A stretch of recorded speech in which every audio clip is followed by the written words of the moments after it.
One common mistake people make with the gospel is making it nothing more than a rule book for earning God's favor. And now you may instantly reject that idea, and that's great. But the truth is our hearts often fall into this habit without us realizing it. So in this video, I want to talk about what this looks like, and then offer a biblical truth we can preach to ourselves to keep this habit out of our hearts. And by the way, I'm Aaron Massey. I've been following Jesus and teaching the Bible for more than 15 years. In this series, I'm trying to help people get clear on the gospel, which is the Bible's main point, so they can have more confidence in their faith. I think most Christians would agree that we can't earn God's favor. Paul wrote that we are saved by grace through faith.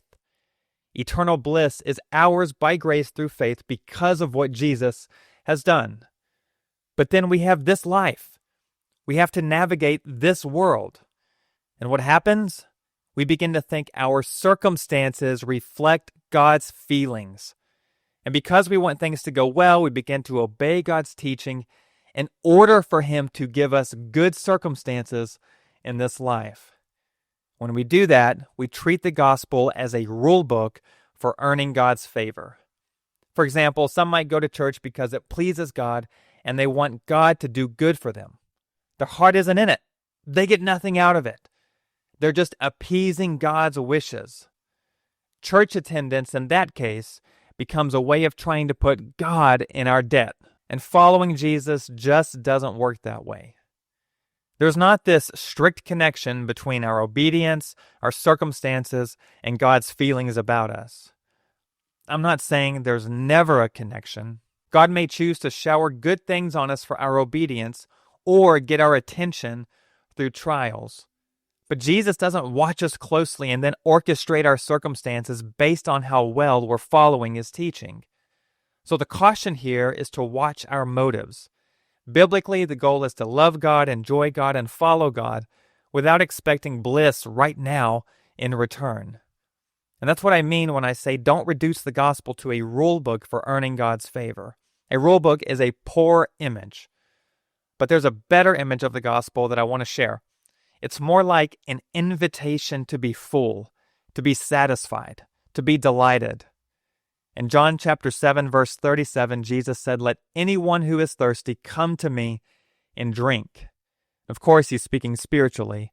He invites us to come to Him so that our hearts and lives might be full. We all have this thirst in our souls that only Jesus can quench. The point of the gospel is to make that drink available. The main reason Jesus wants us to come to Him isn't for us to please Him with our obedience, but to receive from Him all that He offers us. Doing life like Jesus, following His rules, isn't something we do when we need something from Him. It's something that we do out of fullness, out of already having more than we need in Him and from Him. It's out of agreement that His ways are best and are worth doing, even if they make life difficult. And sometimes they do, but it's always, always, always worth it.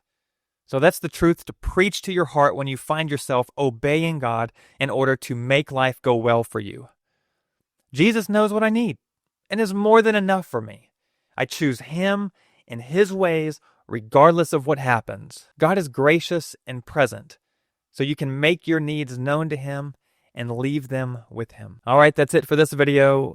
Thank you so much for listening. If you heard something useful, be sure to share this with a friend who might need the same biblical message.